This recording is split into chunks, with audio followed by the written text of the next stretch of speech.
The waterworks show what went wrong with privatization in many sectors in Great Britain. The London water company Thames Water is bankrupt and will probably have to be nationalized again. And it is just one example for the failed privatization policy of the Thatcher era. Sewers polluting the Thames and Britain's beaches, railways derailing or not running at all due to lack of investment, and strikes paralyzing public transport. The British public has doubts about the success of Margaret Thatcher's privatization policy. In the 1980s, the former Prime Minister transferred more than 50 public companies, including all utilities, from state ownership to private ownership. According to a survey by the analysis company YouGov, 69% of those surveyed now want the waterworks to be nationalized again. About 67% would like to see the railways back in state hands, and 66% also found this better in the energy sector. The hopes associated with Thatcher's privatizations have not materialized, at least not in all sectors. The prices that households have to pay to the suppliers are high by European standards, but the service is not right. And since private owners have not invested enough in the past 30 years, the public is now grappling with the consequences, for example, in water management. Great Britain's waterworks let almost a quarter of the water seep away through dilapidated pipes. The most prominent case is the bankrupt London company Thames Water. Because the waterworks have not invested enough in modern sewage systems, Great Britain's beaches are being systematically contaminated with cesspools. But what went wrong? Margaret Thatcher took over Britain in a disastrous economic situation. The government knew that Britain's aging infrastructure would take decades to modernize at a cost of billions. There were billions that the state did not have and that the taxpayer could not afford. And why was that? At a conference, Thatcher put the book by the Austrian economic Friedrich von Hayek, whom she admires, entitled The Constitution of Freedom on the table, and announced, "That's what we are going to do now." After his experiences with National Socialism and Stalinism, von Hayek had developed the theory that no state was in a better position to control economic behavior than individuals and companies on their own. Private entrepreneurial spirit, optimal framework conditions, competition, and open markets would ensure more economic efficiency than any state intervention. And I know the books from Hayek, by the way. At the end of the 80s, Thatcher therefore initiated the largest privatization program that has ever existed in Europe. She and her successor John Major privatized all of Britain's infrastructure, with the exception of Britain's healthcare system, be it airports, ports, railways, energy, waterworks, and telecommunications, to name but a few. And the companies were broken up. The infrastructure networks, such as the railway network, the power supply network, and the telecommunications network, were privatized, and other competing private companies then used these networks to offer their services to the public. The hope was that private companies would reinvest some of their profits, infrastructure would improve, and the public would benefit. Of course, the prices for train tickets or landing fees at the airports would also rise, as would the utility bills to private households. And there have indeed been successes. The new construction of Terminal 2 and 5 at Heathrow show that private industry can certainly invest billions in state-of-the-art infrastructure. But unfortunately, these are exceptional cases. Despite privatization, too little has been invested in the modern development of the ports in Great Britain in recent decades, above all in the port of Dover, and you will all remember the surrounding road infrastructure. The north of England and Scotland have suffered from a lack of investment in their rail links for decades. Ambitious political plans for new high-speed rail lines are being repeatedly cut back and delayed, contributing to the north's sluggish economic development. The privatized company Railtrack, which was responsible for the rail network, invested so little in modernizing the network that in 2000 a train derailed at Hatfield due to metal fatigue on the rails, killing 4 passengers and injuring 70. The government took over the rail network back into public hands then. And the waterworks show what went wrong with privatization in many sectors. Since the utilities promised low but steady returns, domestic and foreign sovereign wealth funds, but also private equity companies and infrastructure funds bought in, above all the Australian group Macquarie. Instead of reinvesting at least part of the profits back into the companies had the profits paid out as dividends. At the same time, the funds increased the external debt of the utilities, which initially seemed sensible in times of low interest rates, but is now taking its toll.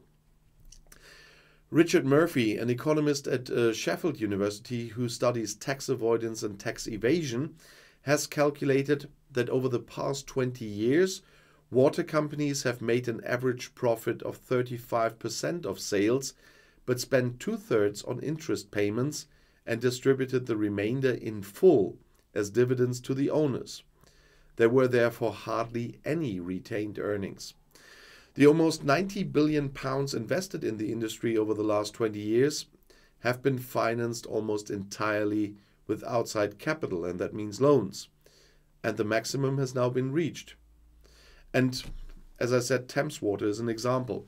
Macquarie bought the company from Germany's RWE in 2006, driving up debt by 2017 and collecting maximum dividends. Then the company was sold to investors from Canada and Kuwait. And today, at 80%, Thames Water has the highest debt ratio of any water company in the country, and a large part of this was variable interest rates. But not much has changed for the public. Last year, the waterworks discharged cloaca into the Thames for a total period of 7,000 hours. And meanwhile, the gigantic new London sewer, the so-called super sewer, which is currently under construction, is being funded by the state and by levies on London's businesses and future higher household bills.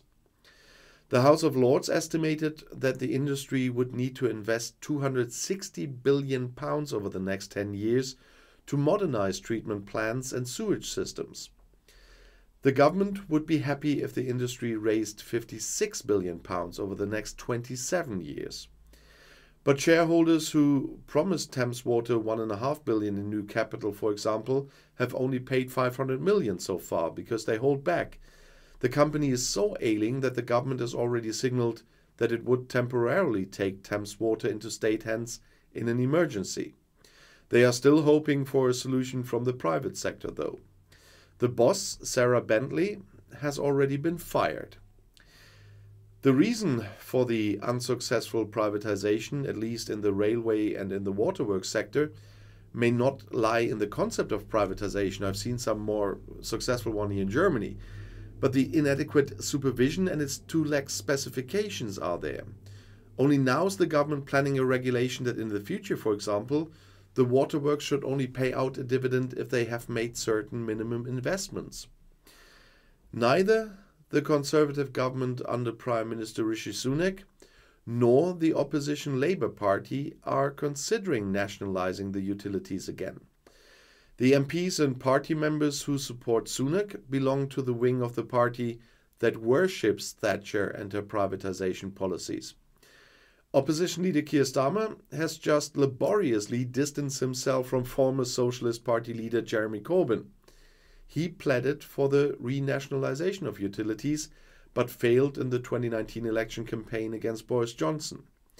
So nothing fundamental will change in the foreseeable future, not even with a cloaca on the beaches and the missing trains in the stations.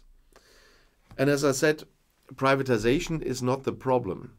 It is in many cases a good thing. But you have to have a look how it is done. It's, as many other things, it's not the problem what is done in the UK. The problem is always how it is done and how prepared it was done. And that is something that runs through since the Thatcher times, which we see on the privatization now. Privatization is not a problem. I'm not against privatization. But there are, first of all, sectors where you have to think about how to do it. For example, in the energy sector here in my hometown and the bus sector, it is a private company doing that, owned by my city. Same with housing, housing and building here. One of the companies is a private company, but owned by the city. And it's the same with the Deutsche Bahn. It's a private company, but the hand on it has the German government has its hand on it. And there are many different examples where you can talk about this as well. And if you fully privatize it, there must be rules like we have in the telecommunications sector. For my taste, we have too few companies now because some companies bought others and stuff, and our monopoly committee had to have a look on it. But we don't have that many anymore, but it's still several private companies competing with each other. That's why there are different prices and they all can use the same network. You need to have rules by the state made. I know Hayek, and he went too far with his thoughts for my taste. I'm a liberal conservative. Yes, that works. But I still think that you cannot completely open the market. There have to be certain barriers set by the state. And that is what was lacking in the waterworks and some other parts there here in the UK. And that's the important part. The economy can run freely within the borders and the fences, so to speak, the state is set up. That's the responsibility of the government and the parliament to build those fences, to regulate. Not over-regulate, not micromanaging and stuff like that, but certain regulation for the protection of the people as well. But we will see how that will continue. I don't think with what Starmer is allergic to everything Corbyn said at the time, I guess. And I don't see a lot of nationalization coming up in the near future, but I hope that they will regulate a bit more because that is the big problem. And if you are interested in Brexit and other topics, the next video is right here in the end screen. Let me not forget to thank my viewers who are supporting the creation of my new channel, Outside Views STFC, where you always see the banner up there. There have been some more, so thank you very much. I still could need some more help for creating much nicer videos there, because it needs some investment to do the really interesting stuff. But if you want to have a look, the channel is doing really well. I know YouTube, and starting a new channel with a topic you haven't done before, I mean, that channel has nothing to do with the topics I'm running here, so it's not that many viewers from here will go over there because it's something really different. But for a very new channel, it started really well, so I'm very grateful for that. Several thousand views in the first weeks and 60 subscribers or wherever I am now. That is really good for a new one. If you ever have started a brand new channel on YouTube that had nothing to do with anything else you were doing there, so you couldn't transfer just viewers, that's a really good start. So I'm really grateful for that. And that's why I'm grateful for the support I already got. And every little contribution counts.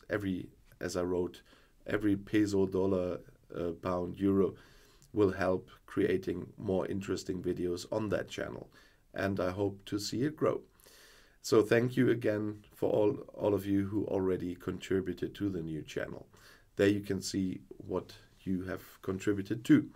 And I'll see you in my next video. I'll be back.